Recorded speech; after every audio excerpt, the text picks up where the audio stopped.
नमस्कार, आप देख रहे हैं एचएस बिहार। मैं हूं आदेश पुरी। देश का सबसे बड़ा मर्डर मिस्ट्री बना हुआ है सुशांत सिंह राजपूत का मौत। आपको बताते चले कि सुशांत सिंह राजपूत के पिता के सिंह ने पटना के राजीव नगर में रिया चक्रवर्ती समेत 8 लोगों पर एफआईआर दर्ज कराया। और उन्होंने सबसे बड़ी बात जो अपने एफआईआर में कही कि रिया चक्रवर्ती जो हैं वो प्रेम के कारण नहीं बल्कि पैसों के लालच के कारण वो और उनका पूरा परिवार जो है सुशांत सिंह राजपूत को अपने माया जाल में फंसाया, उन्हें इमोशनल ब्लैकमेल किया और लगातार जो है एक पैसों की बड़ी राशि अपने खातों में ट्रांसफ़र किए, अपने निजी खर्चों में उनका उपयोग किया और सुशांत सिंह राजपूत को एक तरह से दुधारू गाय की तरह उन्होंने उपयोग किया। आपको बताते हैं कि जो सुशांत सिंह राजपूत के मौत से संबंधी जो खबरें आई उसके कारण में आए कि जो उनके फैमिली वाले जो थे उनको दवा की ओवरडोज दिया करते थे। इसके अलावा आपको बताया चले कि पैसा हड़पना एकमात्र उद्देश्य था, ऐसा कहना है सुशांत सिंह राजपूत के पिताजी जो हैं के सिंह, उनका कि सिर्फ़ और सिर्फ पैसा हड़पना था, जिसमें उनके भाई, उनके माता पिता, रिया चक्रवर्ती के सभी शामिल थे और बीमारी की झूठी बहाना बनाते थे। सुशांत सिंह राजपूत के पास उनके जो माता पिता थे वो बताते थे कि वो बीमार है और उनके बीमारी में इतना खर्च होने वाला है और जिसका भरपाई जो है, पैसा जो है वो सुशांत सिंह राजपूत के द्वारा भरा जाता था। इसके अलावा हमने आपको एक लिस्ट बताया था जिसमें था कि कैसे पूजा पाठ, पंडित जी के दक्षिणा, हवाई टिकट, फिर से होटल, दिल्ली में होटल में रहना, भाई के पढ़ाई लिखाई पैसा, सारे पैसे के सारे चीज़ के खर्च के लिए सुशांत सिंह राजपूत के खाते से बहुत बड़ी मात्रा में राशि निकाली जाती थी और मौज मस्ती की जाती थी, खर्चे निकाले जाते थे और एक बहुत ही ऐशो आराम का जीवन जिया जाता था। आज जो है ईडी जो है यानी कि प्रवर्तन निदेशालय जो है वो रिया चक्रवर्ती को पूछताछ के लिए बुलाया है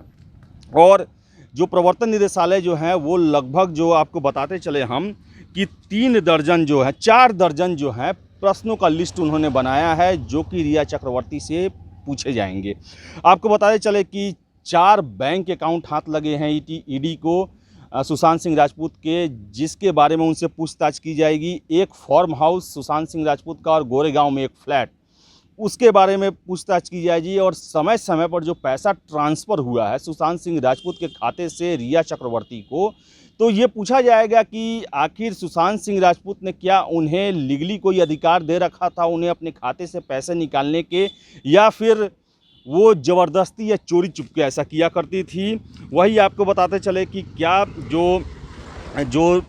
रिया चक्रवर्ती ने है सुशांत सिंह राजपूत से कोई विल यानी वसीयतनामा भी बनवाया था क्या, इसकी भी जानकारी ईडी जो है वो रिया चक्रवर्ती से लेना चाहेगी। आपको बताते चले कि खार में, मुंबई के खार में 2 फ्लैट रिया चक्रवर्ती के नाम पे है। जो पता चला है ईडी को, तो ये ईडी जो है पूछ सकती है रिया चक्रवर्ती से कि क्या ये जो फ्लैट या संपत्ति या जायदाद आपने बनाई है वो क्या आपने अपनी कमाई से बनाई है। वही आपको बात करें कि पिछले 3 साल का जो आईटीआर जमा किया है रिया चक्रवर्ती ने वो 10 से 15 लाख का ही है और ऐसे में उनके नाम पर करोड़ों की संपत्ति है। तो वो ईडी के लिए बहुत बड़ा प्रश्न है कि कैसे रिया चक्रवर्ती ने आखिर इतनी बड़ी संपत्ति बनाई है। वही आपको बताया चले रिया चक्रवर्ती जो है लगातार अपने वकीलों के संपर्क में है और वकील ने उन्हें साफ ये कह दिया है कि जब तक सुप्रीम कोर्ट में मामला है तब तक वो इस मामले पर कोई भी जवाब नहीं दे सकती हैं और यही बात उन्हें ईडी के सामने रखना है। वही अगर हम बात करें सुशांत सिंह राजपूत की पहले की गर्लफ्रेंड अंकिता लोखंडे की, तो उनसे भी ईडी पूछताछ कर सकती है क्योंकि जो ईडी को जो दस्तावेज मिले हैं उससे ये पता चला है कि अंकिता और सुशांत के बीच में भी आर्थिक लेन देन हुए हैं। तो ये सबसे बड़ी बात है, जानने वाली बात है। इसके अलावा आपको बता दें कि जो सैमुअल मिरांडा है जो कि उनके हाउस मैनेजर थे सुशांत के, उनसे कल ईडी ने 9 घंटे की पूछताछ की। हालांकि वो कैमरे के सामने कुछ भी बताने से इनकार कर दिए, लेकिन सैमुअल और रिया चक्रवर्ती के बीच में काफ़ी ज़्यादा बातें हुआ करती थी, कॉल डिटेल से पता चला है। और रिया जो है सैमुअल्स को रखवाई हुई थी और सैमुअल्स के माध्यम से जो है सुशांत सिंह राजपूत पर निगरानी रखती थी। वही आपको बात करें दिशा सालियान की, जो कि सेक्रेटरी थी, और उनकी मौत 8 से 9 जून को रात को 2 बजे हुई। और आपको बताते चले कि जो महाराष्ट्र के जो पूर्व सीएम हैं नारायण राणे, उनका कहना है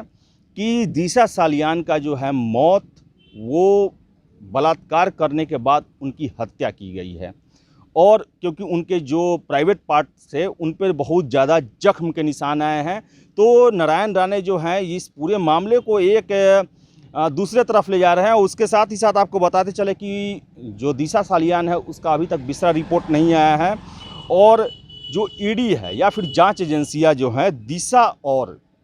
जो सुशांत सिंह राजपूत हैं उनके मौत के बीच में संबंध है या नहीं है, इसकी भी जांच करेगी। और एक PIL जो सुप्रीम कोर्ट में दाखिल भी हो चुका है, जो कि दिशा और सुशांत के मौत के बीच में संबंध स्थापित करने के लिए की गई है कि क्या इनका संबंध है या नहीं है, इसकी जांच की जाए, पता किया जाए। क्योंकि ऐसे लग रहा है 2 घटनाएं हैं, लेकिन हो सकता है कि दोनों के तार जुड़े हो और दिशा और सुशांत दोनों पर प्रेशर बनाया गया हो वैसा कि या दोनों आत्महत्या कर लें या फिर दोनों की हत्या कर दी गई। तो ये अभी तक का अपडेट है जो सुशांत सिंह राजपूत का जो मिस्ट्री है उनकी मौत का, उनसे जुड़ा हुआ, और रिया चक्रवर्ती जो है, जो उनके कारनामे हैं और जो उनके द्वारा कार्रवाइयाँ की गई, जो उनका जो एक गर्लफ्रेंड की जो भूमिका होनी चाहिए थी जस्ट उसके उलट है। वो एक तरह से अपना एक गिरोह बनाई हुई थी जिसमें उनके माता पिता, भाई, उनके रखे दोहराए गए सेक्रेटरी थे। तो वही एक मित्र सिद्धार्थ पिठानी, जिन्होंने भी बहुत काफ़ी, उनका भी जो भूमिका है वो संदेहास्पद है। और ऐसे में इन सब लोगों की का जांच होना ज़रूरी है, और आशा ये की जा रही है कि सुप्रीम कोर्ट भी CBI जांच को मंजूरी देगा और पूरा मामला जो है क्लियर होगा, सामने आएगा कि कैसे मुंबई पुलिस एक मौत को आत्महत्या बता रही थी, लेकिन जिसके पीछे बहुत बड़ा एक षड्यंत्र काम कर रहा था, एक पूर्व नियोजित एक साजिश थी, जिसमें एक उभरते हुए सितारे को, जो कि केवल अपनी अभिनय की योग्यता के बल पर बॉलीवुड में इतना बड़ा मुकाम बनाया था, उसको चूसना था, उसके धन को हड़पना था, उसके मेहनत को बर्बाद करना था, और उसको इतना लूटा गया, इतना उसका दिमागी टॉर्चर किया गया